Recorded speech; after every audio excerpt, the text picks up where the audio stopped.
চঞ্চলা আগে কি বাচ্চা হয়েছিল, বাড়িতে আনার পর মারা গেছে, ওটা কি বাচ্চা ছিল, সেই বাচ্চাগুলো মারা গেছে। এটা 3 নম্বর বাচ্চা। এই গরুটা ভাগ্নিকে দান করছে, সব কয়টাই বাচ্চা আর মারা যায়নি। Hello friends, good morning. লালির দুধ আনা হয়ে গেছে।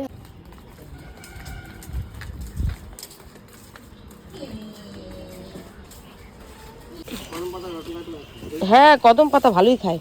তো আমাদের লালি এটা 3 নম্বর বাচ্চা। এটা ওর মেয়ে বাচ্চা। এর আগে হয়েছিল আরো 2টা বাচ্চা। প্রথম বাচ্চাটা বলি, যখন আমাদের কাছে ছিল না গরুটা, প্রথম বাচ্চাটা মুখের মধ্যে প্লাস্টিক ঢুকে গেছিল মোটামুটি 7-8 দিন বয়সে, তখনই কিন্তু বাচ্চাটা মারা যায়। আর দ্বিতীয় বাচ্চাটারও একটা পক্সের মতন একটা রোগ আসছিল, গোটা শরীরে পক্সের মতন হয়ে গেছিল। তো ওই পাড়াতে যেখানে থাকতো ওইখানেও সব গরুর হয়েছিল বাছুরের। তো ওর থেকে ভাইরাসটা এসে ওরও হয়ে গেছিল। অনেক ট্রিটমেন্ট করেও বাঁচানো যায়নি, তো ওই বাচ্চাটাও মারা গেছে। এটাও 3 নম্বর বাচ্চা, এটাও মেয়েই হয়েছে। আমাদের লালির এটা 3 নম্বর বাচ্চা, এটাও মেয়ে বাচ্চা। এর আগে ওর আরো 2টা বাচ্চা হয়েছিল, সেই বাচ্চাগুলো মারা গেছে। তো প্রথমটার প্লাস্টিক দিলে ফেলছিল, যার জন্য গলার মধ্যে আটকে গেছে, আমাদের কাছে ছিল না আগে যেখানে ছিল। আর দ্বিতীয় বাচ্চাটা পক্স হয়েছিল, শরীরে পোড়ার মতন হয়ে তারপরে মারা গেছে। ওই বাচ্চাটা অনেক ট্রিটমেন্ট করা হয়েছিল, ঠিক হয়নি। তা আমাদের যে লালির মা, ওরও কিন্তু প্রত্যেকবার মেয়ে বাছুরি হয়। এর মা আবার কিন্তু খুব ভালো, অনেকটাই দুধ দেয়, 3.5 কেজি 4 কেজি দুধ দিয়ে দেয় দেশি গরুর মধ্যে। কিন্তু জানি না কেমন, এর মার কি হচ্ছিল, কি যতবারই বাচ্চা হইতো মারা যাইতো। এটা মামিদের গরু ছিল প্রথমে। আর মামিরা কি করছে, এই গরুটা ভাগ্নিকে দান করছে। আমার যে পিয়া বুনু, যাদের কাছে গরুটা আনছি, ভাগ্নি হয় আমিও ভাগ্নি।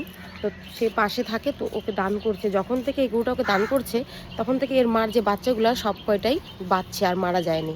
ওই গরুটা যাতে ভালো, ওর আবার খুব ভালো দুধ হয়, এর আবার হয় না। রোগ নিয়ে জন্ম হয়তো, এই জন্যই হয়তো এ একটু দুর্বল।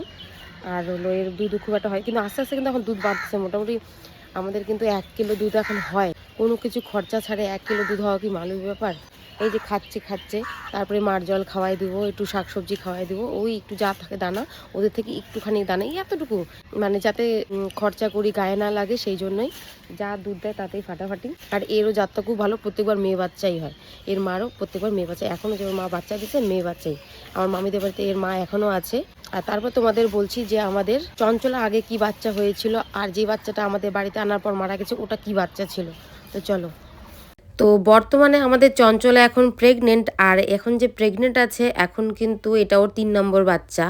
এর আগে ওর 2nd বাচ্চা সমেত আমরা ওকে কিনে এনেছি, আর সেটা আমরা জানি যে ওটা কি বাচ্চা ছিল, কিন্তু তার আগে যে ওর বাচ্চা ছিল সেটা বলতে পারবো না ওটা কি বাচ্চা ছিল। তো আমরা যখন আমাদের চঞ্চলাকে কিনে নিয়ে আসি বাচ্চা সমেত, সেই বাচ্চাটা ছিল ছেলে বাচ্চা। আর এইবার কি বাচ্চা হবে সেটা জানি না। আর হলো এর যে বাচ্চাটা এখানে যে এনেছিলাম, এটা কিন্তু তোমাদেরকে আগের ভিডিওতে আমি জানিয়েছি যে 17 দিনের মাথাতেই বাচ্চাটা মারা গেছে, অতিরিক্ত শরীরটা দুর্বল হয়ে যাওয়াতে। আগে যেখান থেকে এনেছিলাম তারা যেই ভুলটা করেছিল, এইবার সেই ভুলটা আর করব না। বাচ্চা ছেলেই হোক বা মেয়েই হোক, যত্ন সহকারে তাকে দুধ খাওয়াবো, যা ওর পরিপূর্ণ দরকার সেই দুধটা রেখে আমরা তারপর বাট থেকে দুধ বের করব। কারণ বাচ্চাটা মরে যাওয়াতে, এর আগে যে বাচ্চাটা মরে গেছিল তাতে কিন্তু আমাদের বিশাল বড় ক্ষতি হয়ে গেছে। বাচ্চাটা মরে যাওয়াতেই আমাদের চঞ্চলার বাটে নানান ধরনের ইনফেকশন হওয়া শুরু করছে, কারণ বাচ্চারা যে দুধটা অবশিষ্ট দুধ চুষে খায় নেয়, আমরা দুয়ায় সেটা বের করতে পারি না। আর 1 বার 2 বার 3 বার করে বারবার যখন বাটে ইনফেকশন হতে থাকে, তখন আমরা 4 মাসের মাথায় গরুর দুধ দোয়ানো বন্ধ করে দিই।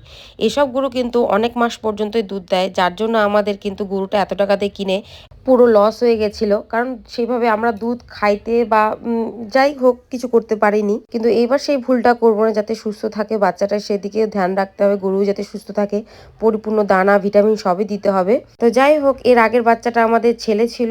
তো সবাই আশীর্বাদ করো যেন আমাদের চঞ্চলা ঠিক মতন বাচ্চা দিক আর বাচ্চা সুস্থ থাকে। তো চলো বন্ধুরা, টাটা।